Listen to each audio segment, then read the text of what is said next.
how would that affect America in some regard? You know, if Trump comes in and says, it's payback time, bitches, what would that look like for America? Great. It would be the best thing ever. I don't think there's a negative. I think what we're talking about is a bunch of kids playing on a playground, a bunch of bullies who have been going around shoving the kids in the mud. They shove Donald Trump in the mud and he gets up and says it's payback, and all the kids are sitting on the playground watching this one guy go back and get revenge on the bullies. And I don't think it affects us in the negative at all. In fact, I think it'll make things better. I think he'll secure our borders. I think the economy will greatly improve. I think he'll bring jobs back. I think you take a look at the foreign policy of Donald Trump, and I didn't vote for Trump in 2016. I thought he was despicable. Then he started enacting policies that I was very happy to see. And I still found him to be quite despicable. He's a potty mouth guy. He's nasty. He imitated body slamming a journalist. And I'm like, I don't care if you don't like reporters. I don't like the corporate press. Don't do that. But, you know, I remember first, simply, Abraham Accords, historical, amazing.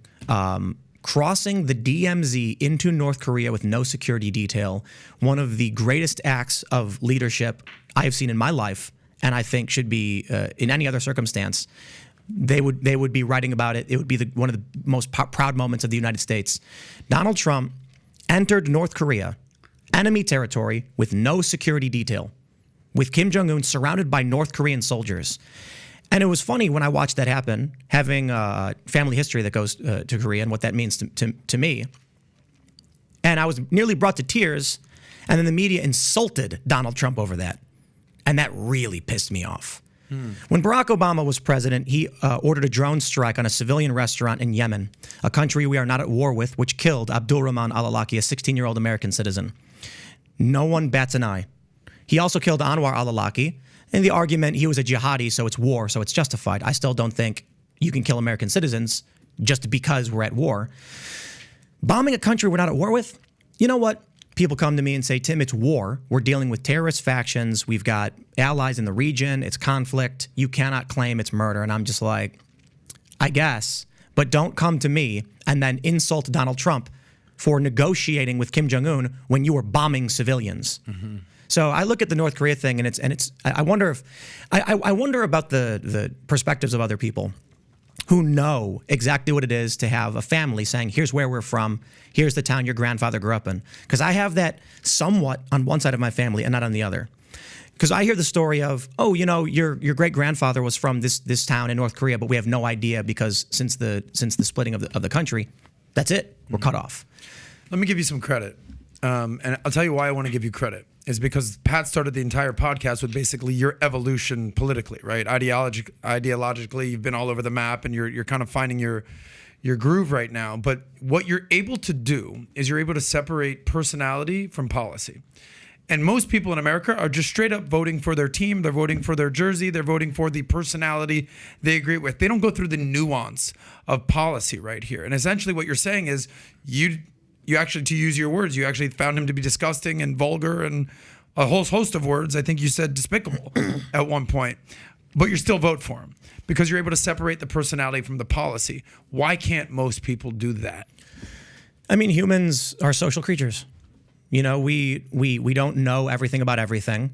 The average person doesn't know what's going on in the world because it's not their job to, and I don't blame them for it. I'm not going to ask a plumber to read the news 24/7 all day, every day like I do. Yeah. And so the best thing they can do is say, do I trust this guy? Does he appear genuine to me? Barack Obama very much did so.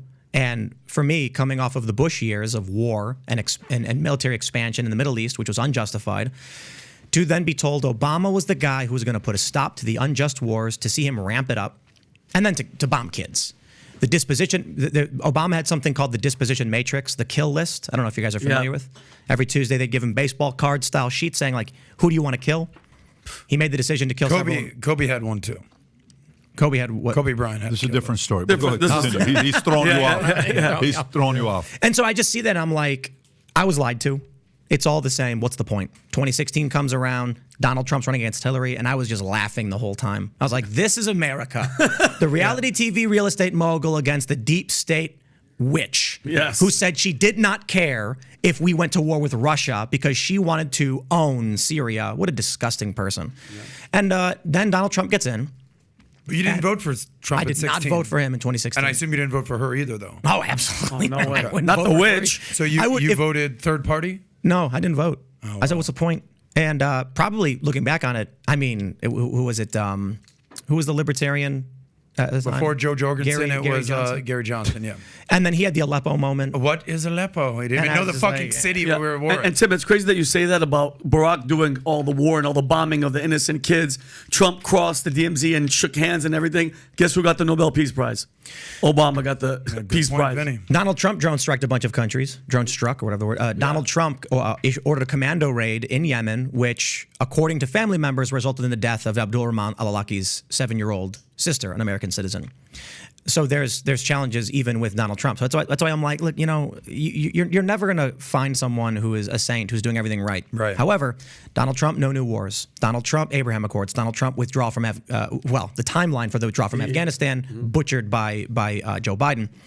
The dismantling of ISIS, the crushing of ISIS, the removal of our troops from Syria, despite the fact that the U.S. Top brass lied to us and Donald Trump to keep troops in Syria, and then as soon as Biden gets in, troops go right back in. The challenging thing for the American people is there's no way they're going to know about the history of the region. There's no way I could. And there's no way they're going to know about why we're at war in Ukraine. So all they can really do is say, am I with the people or am I against the people? What I view as the woke left is not ideological. The woke to me means cult-like adherence to liberal social orthodoxy crafted by social media algorithms. That's why they're somewhat Marxist, but also pro-war in Ukraine. Supporting war in Ukraine has no basis in critical theory or anything like that. So you have these right-wing academics and liberal academics who are like, oh, woke means Marxist and all that. I'm like, it doesn't explain why they're so supportive of going to war in Ukraine. Like, it's really just adherence to the social orthodoxy because it's a survival tactic of human beings. I think if the average person actually knew what was going on, they would all immediately oppose the war in Ukraine. They would, I mean, you don't got to like Vladimir Putin. They would immediately agree with Donald Trump on most of his foreign policy. They'd probably vote for him again. But most people don't know that. They rely on the lies of people like Hillary Clinton, Blinken, or Joe Biden. And that's the challenge. What can you expect them to do if they don't have the time to read all of these news reports, all of these scientific studies? What can they do? But this goes back to Pat's initial point. Go buy a fucking media outlet and get your narrative out there. Yeah. But just to circle back to Vice, George Soros is funding Vice. I mean, not a Jeff Bezos, WAPO, anything like that. I mean, extreme far left. So you kind of said that Republicans are just kind of minding their own business. They're buying buildings, they're buying businesses, they're buying corporations, but they're not buying media outlets. Like, Trump's not a Republican. He's an insurgent candidate who entered the Republican Party because it was the only path to win. He was a moderate New York liberal, and even Vox.com in 2015 and 2016 called Trump a moderate candidate. And if Trump wasn't a billionaire, he probably could run as a Democrat and win. The problem is, tax the rich, Bernie Sanders, he wasn't going to get that base. Mm-hmm. So Trump campaigned for the lost Americans, people who never voted before and independent voters, and he won them over. They come into the Republican Party and start pushing people out. Trump also converted 9 million Obama voters into Republican voters. This pushes the Republican establishment back. Trump would not have won among Republican establishment voters, hence why you see people like Bill Kristol and the Lincoln Project people now supporting Democrat candidates because that's closer to where they were in terms of establishment politics. So if you like this clip and you want to watch another one, click right here. And if you want to watch the entire podcast, click right here.